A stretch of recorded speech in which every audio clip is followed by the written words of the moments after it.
Ngasisu mayamgidamagta wari macha amumu puduna lakjari. Wari macha asibu ibirpa writer gi mamingna Thoibi Keisham, wari asigi mamingna PAMJADABA MINGTHOL. Nong thitli tariba nungthil aduda makokta phiduna haiphet kupsale hairaga kunjesori do ibi yaimagi sumangdo da leplaga khonjan kalapna kawi. Ibi yaima, ho ibi yaimau. Yaglap tawwa khonjal aduna hanjan kaura phawba jiba amata thoklakti. Tasengna kana amata leitraba male imungdo chekmung laurakti. Ngasaidagi kauribo khonjal adu taba ngamdra male. Yumlon na bagi leisabido imungdagi tholakduna daridudagi cheptharap tawna hairakli. Ine kunjesori kai hage ina malaitabani. Mapamlomdagi thabak ama thoe haidana ayung atadagi chatkibani. Haima ahing leilakadoi jatlo. Aise baram chatpa ama leirine. Kainomta hangi tawbani mangonda. Haina leisabiduna lebliba yum aduda lakduna dariduda kakhale. Nongdusu khara kansilakli. Leisabiduna mora ama lakthokluraga piduna hairakli. Ine nongsu kansile khara patharak pangai boina ngehak phamo. Hoine he matang cha khidraponi. Matamni khangde natte khangde pangchu da chuningbra khangde nongni na tawrise nong thibongni mase machin ga thiraga thawoina nongduda chekhalakpaduda naubido nokning lura male chimban khajik lingduna makholi thoktana noi aduga hairakli ina maybe ama thireisibu kariya rubawaga tanadong leigiba hera ategi natti aigi ichanupa atombado magi mapok thase aise kawkhrini he kokse yadreba magi machanupa ahaduna aigi icha atombadudagi tha ahum hankiban adunane magi machanupa gi mapok thado khanglabadi ichanupa gi khangdoriba tha ahumga nongmani ni muktani hankibado nanaubido wakhalda othokpani da haina khale nokning basu phawri machagi mapok tha kawkhre kaina haibaduda kunjesori na hangliba iwe ai mahariba nupisi Nanaubi gi mapan thogi mamau nupi manamani aduna ibe ai mana pokpa macha nupa nanaubi gi na maya nupa aduna pokpa tha chahi ma loina khangbani mana hairi akhoi sana matomdi hantaki lamta sida chahi nipa mapung phadoi ni ne noi tondom badagi tha ahum hale hairabadi sajibu kalin inga do eramani tondom do hoine chumi ma unodong numito hekta nungthil sida pro chakhai saram lagane yasang lakpadudane puk yek pahorak paduda nongna ne phudit pukhai chudana mahai tawkhibado ningsingle inga pang phalakpadani ma pokpado phare nongsu phare ayamu chalage ko adogibu amukoi hang nadrasu kokothi de yeng ya droine chahi dei kai dei loi khangani duwerdi hoi be ma kuthigane mathong ta kidre nang ma maga khatnabada pot langkhainabada yawkhrabra isingi chawgi pot hondong honjin chithana tha tawbada yahorabra thiba khangdadana tawrini ko ai chalagi iwane na saurado so amu lauramani makok chakpani chale bima chale wado haina kunjesori do juri taramdai du dei kumthaduna thongalongda thokre nawi wakhanda khali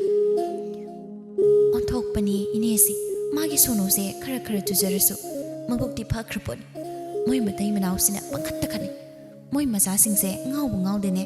angang oina gyan buloi tai nanaubi su mangoldagi moradu pusinduna imunglomda changkhre nungthilni nanaubi do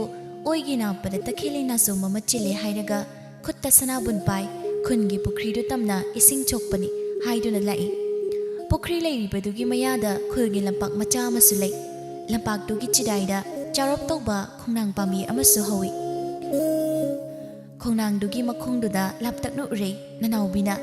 yengbada chung phira jaraba tamba nupa ama chatlamba khongna leptak tawi thanglamba khongthangna taptharak golakum tangangnaba chimbalna mathak makha kangduna mung hada nokkiba masa khanghaude joina tarakba samuna kharadu napada thok yepsin Nahona na khongno thangba hawi tablappa khongthang oirasu asum lepta changsilakpada yore yauzaningliba mafam adu nuzaw nga bungai bada ikhau langlaba nongobigi saklon lauramba tamba masu nongdo likla khiklakpada nongowina ikhau langba kokpagum ngaijabagi awa kokkrabagum magi chinglimjaba yaton uba minok tuma tamlakpa masa khanghodraboy nupidu pairakpa sanabuldu mamangda puraklaga makhut aniduna pairaga lepi tapna kanglai mong hadabi chimbaldo tawang limba kyam kuiragi lakpa nupado noklambadagi sakpam phat onsinkhraga oinarap tawba khonthokta pakhumlai ngaiba kuidabaduna nakanda thamko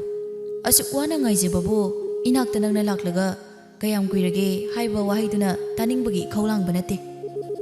nupadugi yawa heitabada khanglaboy mathanglen mahakse sauri haiba magi mapukning bu themjinjagining manakta leiriba nupadugi manaktuda hena naksillaga mamaido pura onsillaga tapna hairai saurabro nupa magi misna laka anina phat hek yenglakpabu ngamkhide mifam choithokpa numidang wairamgi chingya tamkhraba ngangrana korogi masitna nuza magi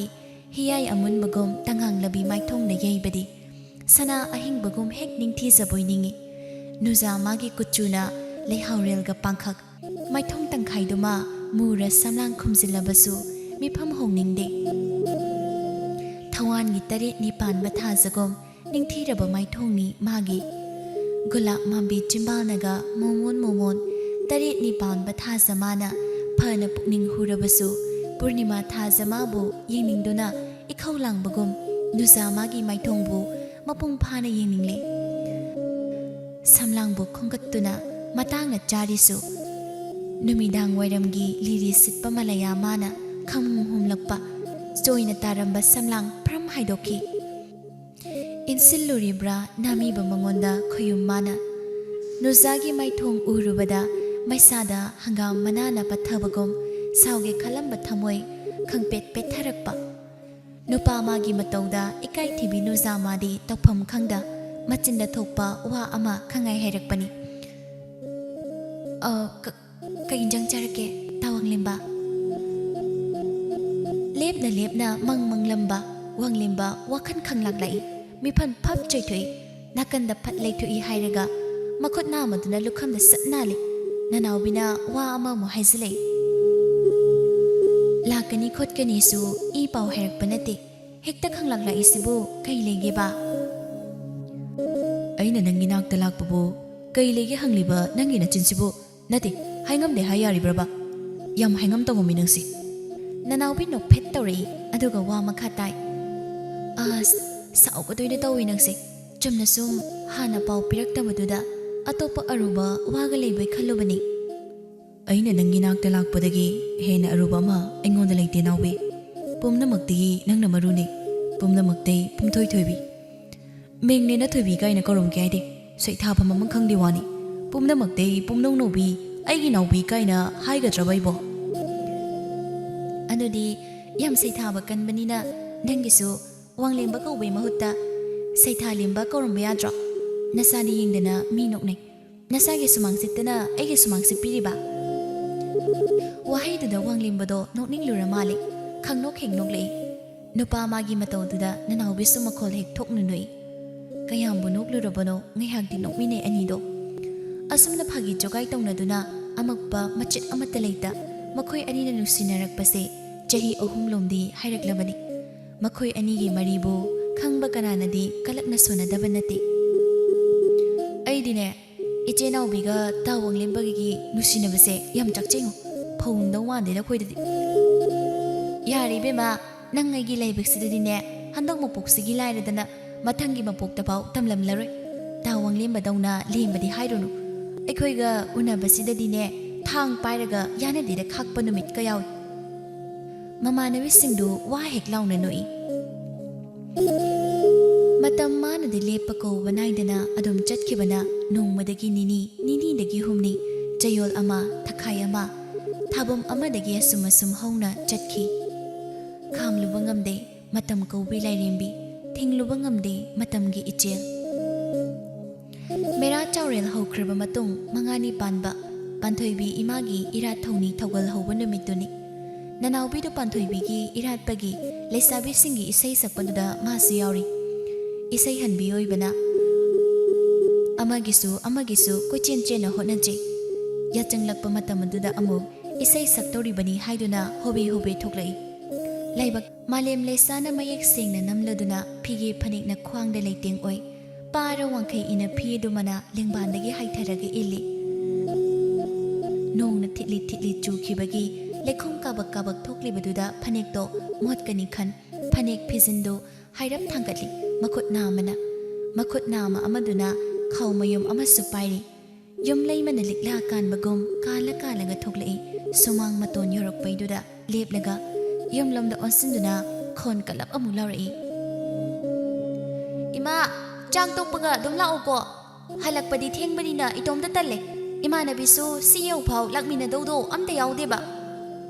mama lei masu imungdagi aduma machanupi tana nabagi moongda khonjel horapna hairakli Hai chatum chalu nang isai hodringai dane ima yora adongni ichane isai halaga imana karigi thengna lakluri hage mamang phamlaga ichagi isai tadorimni ima Nanaubi wa makha taramdana magi chapham thokpado chatpa hawi asum lakpana lamkhangdagi mataroi ama ani sungairami makhoi khara khongbu oiduna laigi laibung tamna lakminai changphamgi mai thanba hoba jagaduda wanglembado leplami mataroi amana hairakli ita ta wanglembase nangairami oirini aikhoi changlamagi nangai ha koloko ko hairaga moi ahum marido manungda changkhre Nanaubi wanglembada leplibadugi manakta changsilai wanglembagi puri khawdagi ningthina semlaba leirang leikhan suraba nachom ama puthorakli leirang nasum adabu uraga Nanaubi karinoma khangning singlakpagum oigi napa adwaida makhutna sat maraga machinda hairakli Haima aidi nachomga amta chilamdina pungkaw kaw yengo hobi tawbada Yarise sanai bima Nanaina purakani khangdana thaoina kausinabadi natego chai nusiri brese nophet tongna oina rap hairakpa wani nupadasu wa makha tade momona bamai thongduga loinana nupi dugi mana khasik henna naksilaga nak yet hairap mi yenglamlaga oigina paduda thok chinsilui amuk phat hantui auba kanana uraga lana ukhidra numidango oibanina khanduna Nazom sinsilakliba mapaduda hairap pairaga naubi nokphet tawna wanglembada yenglaga hairakli Ado ai chaluki ko hoi chango phajana sakthoro ai yengdoi ngairabani chango numidangni minalana okini Nanaubi monoklega wa makha taramdana changkhre ngehaki matung lesabi pala mayamdo isai horakli mahai mi bu phanayam tenli khunnaga chawbaga Lesabiga oibaga makhoi bu koiba nupa khulanba pakhang singsu adumak laknadi Matam khara suduma hausinkre mera tha suloire hiyangai chakau basu hindokre poinu wakjing laurok pantha suloikre phairen thadumasu haukraga lamta thaduni ngasi asima lamta thagi purnima nomini yachanglakpaduda mahai chahi ahum mari dagi hauraga pungkak chawraba nupa macha khaktana Khoren masa pai badungai haraunariba Lambi da lingthainaba ngamde krik su inai mi phattaba thoina leiramde angang singado maning tamna chane naka thengni haiduna wanglimbagi yumdagi ahal oirabi mabok ado ikhoi khoiradana irang phabini Mangol nakchi duda phamlaga lagliba angang singaduda makhai siki yeli Thonga lomdagi angang khara changlai Khara chawbi nupi masaduna hairakli Nakatheng la ACLPO Hai koirau lautrabasu sida yak phamli si udabro swaida law Angang singado changsilaklaga churi thaphamtuda lepi wanglimbagi mabokna hairakli Isusa noi lupa taragi achoiba subro noigi siki ma lauraga siki chapi ngakta halamu noigumba mayama masulakini As abo Aikhogidi lupa tara sudri lupa tara kitang henbada ngairi Hai ngai kho adudi noidane lupa ahum pulap pithokhrabadi yararoi se abokine biri se machai ama pige ꯑꯁ ꯇꯜꯂꯤꯗ ꯑꯩꯈꯣꯏ ꯕꯤꯔꯤ ꯊꯛꯁꯨ ꯅꯠꯇꯅ ꯍꯥꯏ ꯊꯛꯇ꯭ꯔꯁꯨ ꯌꯥꯏ ꯄꯨꯈꯣ ꯍꯥꯏꯕꯅꯤꯅꯦ ꯑꯕꯣ ꯕꯤꯔꯤꯗꯨꯕꯨ ꯑꯩꯈꯣꯏ ꯀꯩꯗꯧꯔꯨꯆꯣ ꯍꯥꯏꯅꯣ ꯊꯤꯅꯨꯕꯤꯅꯤꯅ ꯃꯀꯣꯛ ꯆꯥꯛ ꯃꯥꯜꯂꯤꯅꯦ ꯍꯥꯏ ꯅꯄꯥ ꯌꯥꯟꯕꯤ ꯃꯆꯥ ꯑꯩꯍꯥꯛꯄꯨ ꯀꯣꯛ ꯆꯥꯛꯄꯒ ꯀꯥꯏꯗꯅ ꯑꯩꯈꯣꯏꯁꯨꯅꯦ ꯅꯍꯥꯟꯋꯥꯏ ꯅꯣꯏꯗꯧꯅ ꯆꯠꯂꯛꯑꯝꯃꯤꯅꯤꯅꯦ ꯑꯄꯤ ꯑꯄꯤꯕ ꯂꯧꯏ ꯕꯤꯔꯤ ꯉꯥꯛꯇꯅꯤ ꯄꯨꯔꯒ ꯂꯥꯛꯏꯁꯦ ꯑꯗꯨꯗꯅꯤ ꯅꯪꯗꯤ ꯑꯉꯥꯡ ꯑꯣꯏꯔꯤꯀꯥꯟ ꯕꯤꯔꯤ ꯊꯛꯑꯝꯒꯅꯤ ꯍꯧꯖꯤꯛꯁꯨ ꯊꯛꯄ ꯍꯩꯅꯩꯗꯣ ꯑꯦ ꯀꯌꯥꯗꯧꯅꯣꯁꯦ ꯍꯥꯏ ꯑꯗꯨꯅ ꯑꯃꯨꯛ ꯍꯅꯨꯕꯤꯁꯤꯡ ꯏꯕꯣꯛꯁꯤꯡꯗ ꯑꯃꯨꯛ ꯌꯣꯟꯊꯣꯛꯂꯦꯔꯦꯔꯒ ꯃꯗꯨꯗꯨꯗꯒꯤ ꯁꯦꯜ ꯑꯃꯨꯛ ꯐꯪꯗꯣꯏꯅꯤꯅꯦ ꯑꯄꯪꯖꯥꯎ ꯅꯣꯏꯕꯣ ꯑꯗꯨꯏꯁꯨ ꯉꯝꯃꯣꯏ ꯑꯩꯈꯣꯏꯗꯤ ꯕꯤꯔꯤ ꯄꯥꯝꯗꯦ ꯑꯣ ꯉꯝꯗ꯭ꯔꯗꯤꯅꯦ ꯐꯪꯗ꯭ꯔꯦꯗꯅ ꯇꯣꯛꯆꯔꯦꯗꯅ ꯅꯣꯏ ꯎꯄꯥꯏ ꯂꯩꯇꯦ ꯇꯟꯖꯥꯗꯨꯗ ꯋꯥꯡꯂꯦꯝꯕꯗꯣ ꯏꯃꯨꯡꯗꯒꯤ ꯊꯣꯛꯂꯛꯏ ꯑꯉꯥꯡꯁꯤꯡꯗꯨꯅ ꯃꯕꯣꯛꯀ ꯑꯋꯥꯏ ꯑꯈꯨꯝ ꯇꯧꯔꯒ ꯂꯩꯕꯗꯨꯗ ꯍꯥꯏꯔꯛꯂꯦ ꯑꯕꯣ ꯀꯩꯗꯧꯔꯒꯦ ꯀꯩꯅꯣ ꯍꯥꯏꯅꯩꯗꯨꯕꯣ ꯑꯉꯥꯡꯁꯤꯡꯗꯨꯒ ꯑꯣ ꯂꯨꯄꯥ 10 ꯆꯞꯄꯤꯒꯤ ꯑꯁꯣꯏꯕ ꯄꯤꯌꯨ ꯃꯣꯏꯒꯤꯁꯨ ꯁꯦꯜ ꯄꯤꯒꯦ ꯍꯥꯏꯕ ꯑꯗꯅꯦ ꯑꯗꯨ ꯂꯣꯏꯗ꯭ꯔꯤꯉꯩ ꯑꯉꯥꯡ ꯃꯆꯥ ꯑꯃꯅ ꯗꯥꯗꯥ ꯑꯕꯣꯛꯅꯅꯤꯀꯣ ꯑꯩꯈꯣꯏꯗ ꯕꯤꯔꯤ ꯄꯤꯒꯦ ꯕꯤꯔꯤ ꯂꯧ ꯍꯥꯏꯔꯤꯕ ꯑꯩꯈꯣꯏ ꯕꯤꯔꯤ ꯊꯛꯇꯦ ꯍꯥꯏꯕꯒꯤ ꯁꯥꯎꯔꯤꯕ ꯁꯨꯝ ꯁꯪꯊꯅꯔꯒ ꯂꯩꯔꯅꯤ ꯈꯟꯗꯨꯅ ꯋꯥꯡꯂꯦꯝꯕꯅ ꯐꯨꯔꯤꯈꯥꯎꯗꯒꯤ ꯁꯦꯜ ꯈꯔ ꯂꯧꯊꯣꯔꯛꯏ ꯑꯗꯨꯒ ꯂꯨꯄꯥ 2 ꯑꯉꯥꯡꯁꯤꯡꯗꯨꯗ ꯄꯤ ꯁꯦ ꯅꯣꯏ ꯊꯦꯡꯉꯅꯤ ꯁꯤ ꯂꯧꯔꯣꯁꯦ ꯌꯥꯔꯗ꯭ꯔꯣ ꯌꯥꯔꯅꯤ ꯗꯥꯗꯥ ꯂꯥꯛꯃꯤꯟꯅꯔꯕ ꯑꯉꯥꯡꯁꯤꯡ ꯑꯗꯣ ꯄꯨꯂꯞ ꯃꯥꯟꯅꯅ ꯍꯥꯏꯔꯛꯂꯤ ꯗꯥꯗꯥ ꯅꯪ ꯅꯨꯡꯉꯥꯏ ꯌꯥꯏꯐꯅ ꯄꯥꯜꯂꯣ ꯑꯗꯨꯒ ꯅꯪꯕꯨ ꯌꯥꯝꯅ ꯂꯨꯅ ꯇꯧꯕꯤ ꯅꯨꯄꯤ ꯑꯃꯁꯨ ꯐꯪꯖꯔꯣ ꯋꯥꯡꯂꯦꯝꯕꯗꯣ ꯃꯣꯃꯣꯟ ꯅꯣꯛꯏ ꯑꯉꯥꯡꯁꯤꯡꯗꯣ ꯍꯅꯨꯕꯤꯗꯨꯗ ꯑꯃꯨꯛ ꯑꯣꯟꯁꯤꯜꯂꯒ ꯍꯥꯏꯔꯛꯂꯤ ꯍꯅꯨꯕꯤ ꯊꯤꯅꯨꯕꯤ ꯅꯪꯗꯤ ꯅꯌꯥꯗꯣ ꯂꯣꯏꯅ ꯀꯦꯟꯕ ꯑꯣꯏꯖꯔꯣ ꯋꯥꯡꯂꯦꯝꯕꯒꯤ ꯃꯕꯣꯛ ꯊꯔꯣꯗꯣ ꯃꯅꯥꯛꯇ ꯂꯩꯔꯤꯕ ꯆꯩꯁꯨꯗꯣ ꯇꯥꯞꯀ ꯄꯥꯏ ꯑꯗꯨꯒ ꯍꯥꯏꯔꯛꯂꯤ ꯍꯥꯏ ꯅꯄꯥ ꯊꯣꯔꯥꯏ ꯃꯆꯥꯁꯤꯡꯁꯤ ꯑꯉꯥꯡꯁꯤꯡꯗꯣ ꯍꯧ ꯊꯥꯗꯨꯅ ꯆꯦꯟꯈꯤ ꯋꯥꯡꯂꯦꯝꯕꯁꯨ ꯀꯗꯥꯏꯗꯅꯣꯃ ꯆꯠꯀꯗꯧꯒꯤ ꯃꯪꯒꯣꯜꯗꯒꯤ ꯀꯨꯝꯊꯔꯛꯂꯤ ꯃꯇꯧ ꯑꯗꯨꯗ ꯃꯕꯣꯛꯅ ꯍꯥꯏꯔꯛꯂꯤ ꯍꯥꯏ ꯀꯥꯏꯗꯅꯣ ꯅꯪꯅ ꯑꯃꯨꯛ ꯅꯨꯃꯤꯗꯥꯡꯅꯤ ꯀꯥꯏꯁꯤ ꯀꯥꯎꯔꯕꯣꯏꯕ ꯅꯪꯕꯣ ꯑꯁ ꯑꯕꯣ ꯍꯧꯖꯤꯛꯁꯤ ꯌꯥꯎꯁꯪꯅꯤ ꯌꯥꯎꯁꯪ ꯍꯧꯔꯕ ꯊꯥꯕꯜ ꯆꯣꯡꯕ ꯆꯠꯂꯨꯒꯦ ꯇꯧꯕꯅꯤ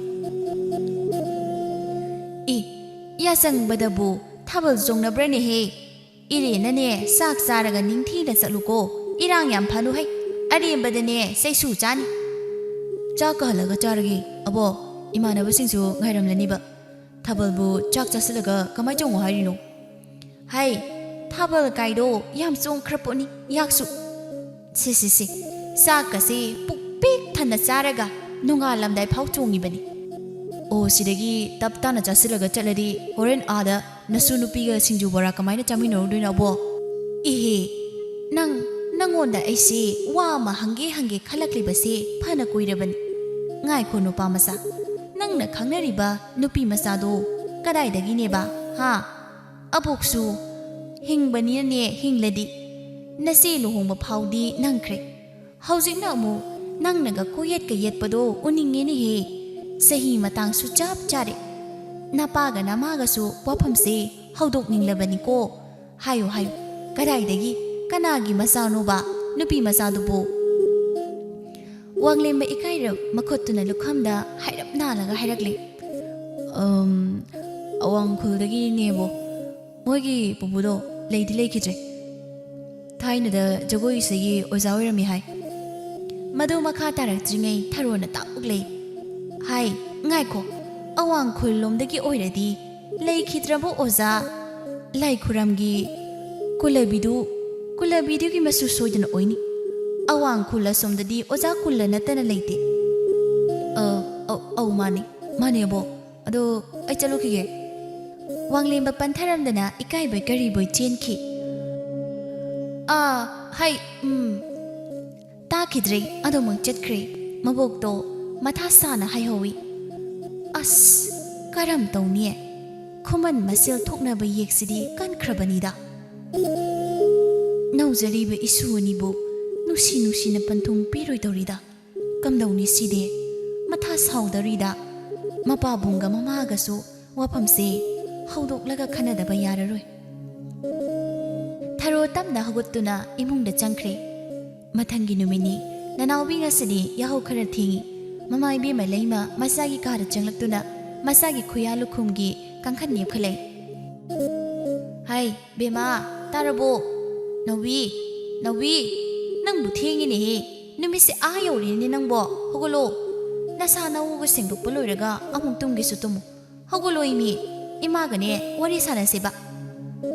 wado haina masanupi gi phamung machi du da phamthare aduga wa makha muktai hogolo imi nang bo masi mana kan kreda nanawi uirum tawna itan na hairakli as kai noima hojik na jari wari sana bai matam leitrabu khangde me hai hogolo hairadine ko hogolo haibani ne masi yengu ko nanawi isau langlap tawna phuk hogotlaga phami aduga hairakli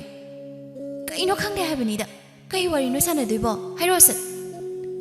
mama leibudu ita taptharaduna maithong mumon tawna hairakli yengoi ategi wana teba ngarang ni namanaba mayam ama tawraga noi singju bora chabado nani ingeligi pofamda adaida nupa macha khara wangba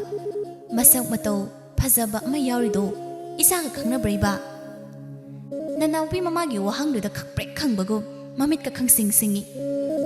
mama na adom ne khanglakpaduda ikaiba phawbagi nanawi na dum ikaiba tawraga leibaduda leimana makha tarakli kaisu koinu isa sidi hojik ne chahi matang chap charaban luhong kaidong bagi wa khanabagi ne matam yaurabani ne hayo isa ga khangnaba nupara haiba ngarangi do natraga namana bigiro isa na khangnaba leite hairaga na nane na moirom dagi ama hairi imong manung do aisu khangi phakraba leibak masa ta khrapon leimin naba nungai dori bazani nane ne haipet haudorakpani ainane nanga wari sanakige na haikibani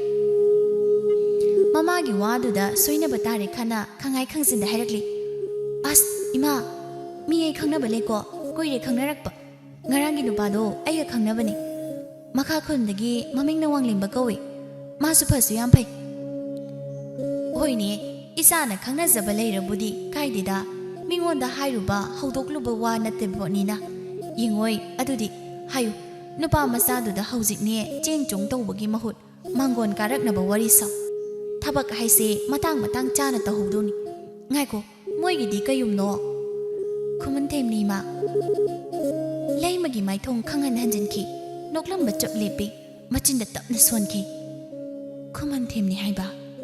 kidawragi ma yengoi nawbiye khuman them oirabadi aikhoiga yek thuine nangbo khuman masen thoknaba yeksidi kan khraba zani yek masel chawro morong naba yade ne ibima ichin inaw I masel longnaba gumbani yek salai punba haibasi madugi su mathakta khuman masin oisale as kamdawni side mamagi wadu da nanawbi swai laukre koktagi ton phau tu chokhiba khanghaude lawai sam chuk yum goi ningi chimba layeng ani dagi wahi mata tholakhidre nusinabada haudringai yek salai hangna hongdabana ngasigi phibamase yaukhibani mangda leire khalamba sabi sanau anigi panthong khudaktuda mami samkhraboi ningkhre milu napom anida ihaurakle pirang mahaksu tanik lauri mitlu anido manakta nakna phamliba mamadu phawba masing marang urakle pi ira thanglaba mitlu aniduna tha khara hojinkhre ngasi asina wanglemba luhungba numini bor jatra tongnaba yumdagi thoknaba miyam changduna honabado phana wana di thoi hingli haibaduda mangairi lepkiba maphamdagi lengoi phamkhre hawat-kani khangloi apunnaba amana pubagum wanglemba wasu ngangkhidre hoisu haidre maisu haidre mahak hinglibra natraga siribra haibase masana khangjedre mapu mahakna pibiramdraba panthungdumadi tung oinaramle chahi asuk sangna nusinaraklaga karidi phauramgani sabi sanau anigi thamoida asumna wanglen mikup kharagi matungda wanglemba yumdagi chatra tongduna sagai ahal laman marup mapang khangna chanaba kayaga loinana mahaki punsi khongloi laurunabagi damakta khongsan lakle asum lakpana Nanaubi thongal mapa yorakadori laptakna tarakle pena langtren makholado kari mata chaw tha uyadrabi nanaubi magi nakung anida nakandana lohunglakpa kuijiba manam masuleiri mata langlen suleiri nagyet asum tumin mangduna phamlambadagi nanaubi pukhaguli matagi matawdu langlen soguli manam aing bisu ipa pakna machalgi matawbu yengli nanaubi khangchen chen thokki langlen ga aing bigana tanana phai aing bina ibema kaino nang tawri bisbo karai da chatki hairi bano nangbo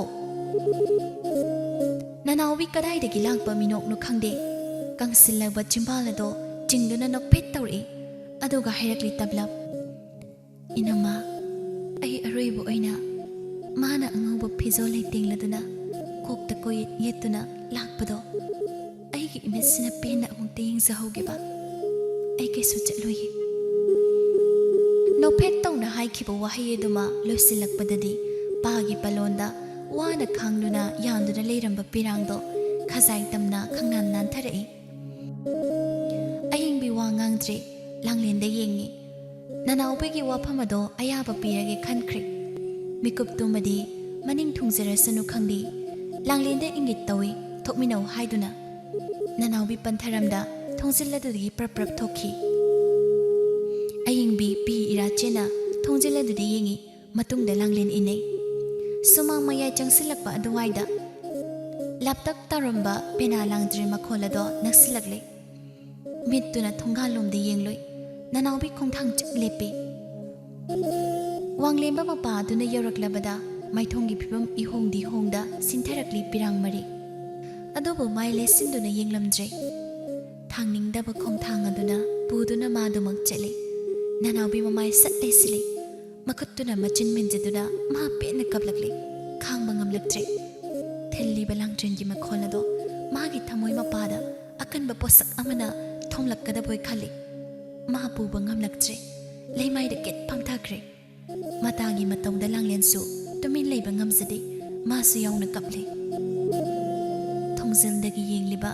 manam masu phigi phisi do thangattuna ngapi do taithoi masalgi mataw yengba ngamjarduna mamai tapna lesinduna changkhre nanaubina ma bu karigi aigi oina tamlamba ai se karigi magi oi halamdaba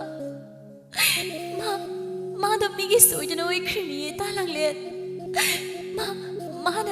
mana ngasina setuna chatkriba phizoladuna loinana aigi sumanga se leblara boramladi ai kaplam loi koita magi ngaksamna punsilai pogi da bakta kono kadoriba laibak phabi mahakto aino halamdriba karigino ayam kaleta ayam kale ay tawang limba migi hoy kredi koita ma hoy jeko ay tamay samnare ay pudo na chat pangamdra ay punsibo semlak pe isormana ay bakari dungi asam na semlam libano ay bakari gi migi hoy na pokan biribano ay ningdre ayam ware aigi ware haba wahi sidaki enba wahi maigi chimba laying sidaki thoktre ware haba wahi sida pomna ba phongdok libani ta langlenda tawduna themlaga matabu imungda punsinki nuksinaba khuding panthung leiba nate asumna wana chakna kaina khiba kaya amasu yaukidaba nate minokna horakhiba nusi sayo pirangna poloi oiduna loisan khiba warini wanglemba amadi nanaubi punsi wari punsina lambi tangkhaina rabasu kaungamlaroi warini makoyani ki kaina wari asina sinthung khibani nungaite sonaba nattana taibang kananasu langlena tawduna themlaga matabu imungda pusinbi nusinaba khuding panthung leiba natte asumna wana chakna kaina khiba kaya amasu yaukidaba natte minokna horakhiba nusi saiho pirangna poloi oiduna loisin khiba warini wanglemba amadi naubigi nusi wari punsina lambi tungan khrabasu kangom laroidaba warini Makoi anigi kaina warina sin thungkibani nungaite sonaba nattana taibang kananasu sabi sanau anidugi mating pangluba ngamba nate loisinkre lei machingduna makoi anigi nusi warido Jahi kharagi matongni nanaubido mapam damdamda ngasidi lai mahak naupure mirole mahake siyom khada angang nawa mamitamle thabum taret hairaknabada mapamgi mama mapa mabung mapana mabu chakobibagi mahak lakpani manem ibe magalakpani ayuki cha isinga toknaraga nungthil numidang wairam maduda mata langlensu yausam kunghaiga oibana lamdam tamna leikibana toina lakpasu ngamde haiduna ngasidi mapamda laklami naubi sila hawi tabada matagi manak aduda lai ngasi asima aheng leknani haiduna mani mamaudu leiramibani langlena matabu kaurakli ita naubi mama lei matholaktuna haima isa langleni lau kakhalo nati nangbo hallage na tholaklibro khararangan na lake su haidine numidang wairam masida hobe ima halui ekhoi nupaga punna lakpani ngasidi ahing lekrasi haiduna ita naubi sulai haiduda ai sulaini o phare numidang do nataga punna kainom hek chaminanaba ado ai nata ko thopirake ko hairaga leima imungda sangki mikup kharagi matong nanaubi imungdagi thokle mata langlenbu ubada harauna kause ita langlen matagi phibambu koktagi ton phau yengtharai nophet tawi mangolda prap kakhatlaglaga matada satlengoli makhutna mana matagi mabuk mapaduda tapna pai momon tongna hangi tha kaya haraklage sibo taritni tha taritki chakau balakpani lamnaga lakpaga ining ngasidi ahing lektoklasi haidana leirini aiso hing leidini adolaw tabli pukri mapal phau sanjeloina chalusi koiriko ibani asumna punkidabase mata ani do hongnaduna tabli sum thominaragli numidang wairamgi malangbana lili silakpa mathot karak pinu zakayagidi mathamoi nousabakani asum lakpada khulgi pukri leiribadu uragli lampak adugi machida horiba khongnang pambidugi makhongda sabi sanau anina harau momonduna nusi chilokna rubudo hek uri nanaubi magi misna aniduna matamamagi wanglimba amadi mahak makhoyanigi nusi wari saphamni ningsinglei adungai aroibo oina wanglimbaga makhoi anina unaduna wari sakibado ngasidi nanaubi samlang susoi henjre tungda komlakna pulap khomsillaga punkhri hanagumna som suchindre momonta nokpi maithungsu nokpa kawrabra khangde ma nokhidre chimba su kangkhidre laying pumba phajin khrabu wangnembasu adumangai magi nanaubi bu ubada momon nokcherambado ngasidi nokhidre nanaubi na manak nasilakpada maisa phawagum maichak oirare anido nakan leithoknaduna ngihakti tumin lepi unmai muchi adabu araiba thongna pumnaba khomjilaga nanaubi na hairakli tawang limba isorna tamiramdraba ibani ki panthong ase nangai na lamba phangaroi phana kanna honarabasu panthongi ichilmana ibani bu uramdana na thairuna chenthakhraba ichilmadi amu hangatuna chelaklaroi ngasidi ibani makki marakta lei ma chingkhre yekki palna thatkhre pallasibu nangaina namkhairuba ngamlaroi pallasigi wangbada ayama leiri haibadi khangba yai adubu nanakta nangini haina thongna phana khamba ngambagi thongnasu chatnabi mana munbikre sambal chitna khakre nangita oijaningkhiba aise ngasidi lamlanbi haibada oire aise nangina pamda lamlanbi oire ko tawang limba nang nungaina layuko ai tagini kanna kamba jabanakse ipamdagi labkre ko kanbada aise ham waye nangi oiramba thamoise ngasidi itomtana pubada lumankre ai sida yam na ye tawang limba nanaubi pena kapi Thamoi mapaduda paisinjaduna maada nate ngasaidagi kapliba madagi wa taraga nokchaba wanglimbado ngaside magi wahai taraga thingba lakpa ngamdana sinthare pirang mitludagi wanglimbagi imung manungnasu yek thokpaduna maram oiraga hayeng tungda phattaba tekchak kaya ama teksini hanjini haiduna ahal lamansingi akanba wahaina lipanoibani makhoi wanusidaduna phattana bahaibanate makhoi marasu angang natrabanina wakhal tai adubu yekna munbi khraba panthung aduna sabi sanau anigi maphamdagi tamkhibani wazabani kapzabani thamoyanina upai letraba wanglembasu milu pirang sintha sinthana khumlei asuk wangna kharam lib pallase nang khaiba ngamje naubi asuk nakraba nangse mitchina una lahumge phangje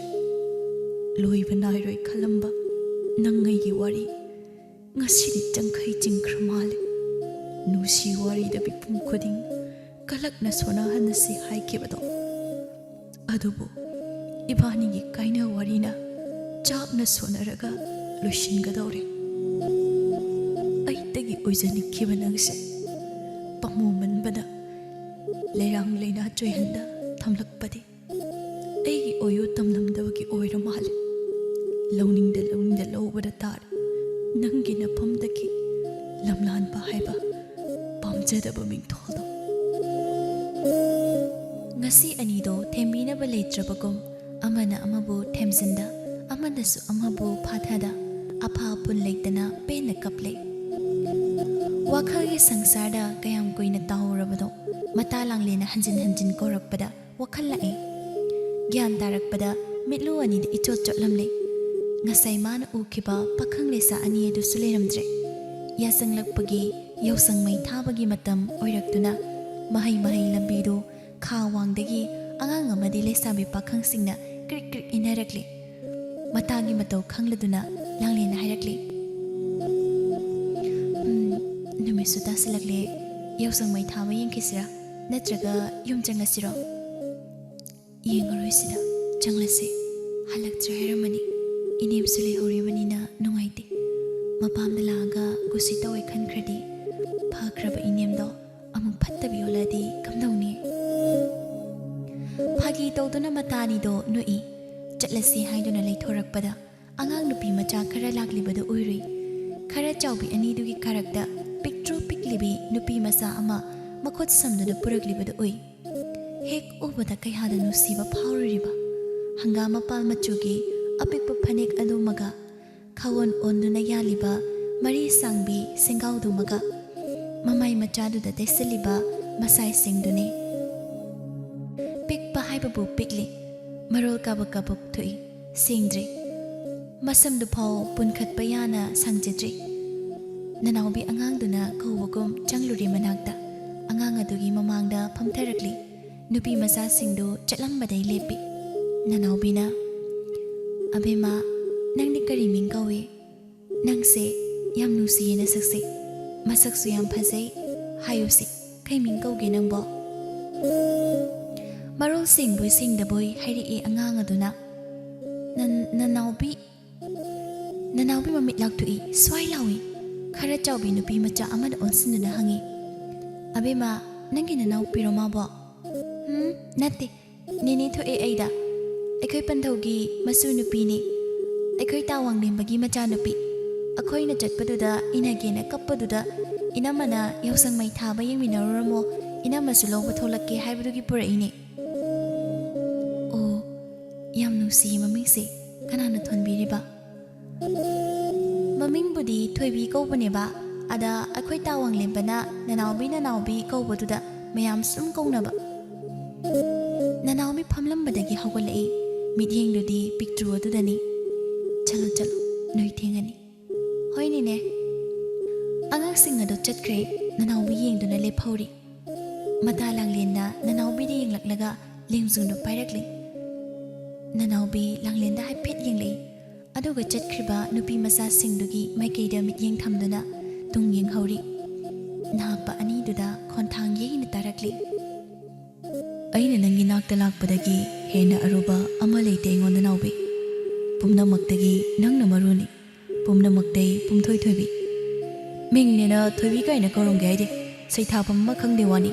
ꯄꯨꯝꯅꯃꯛꯇꯩ ꯄꯨꯝꯅꯧ ꯅꯧꯕꯤ ꯑꯩꯒꯤ ꯅꯥꯎꯕꯤ ꯀꯥꯏꯅ ꯍꯥꯏꯒꯗ꯭ꯔꯣꯕ ꯑꯩꯕꯣ ꯑꯗꯨꯗꯤ ꯌꯥꯝ ꯁꯩꯊꯥꯕ ꯀꯟꯕꯅꯤꯅ ꯅꯪꯒꯤꯁꯨ ꯋꯥꯡꯂꯦꯝꯕ ꯀꯧꯕꯩ ꯃꯍꯨꯠꯇ ꯁꯩꯊꯥꯂꯦꯝꯕ ꯀꯧꯔꯝꯕ ꯌꯥꯗ꯭ꯔꯣ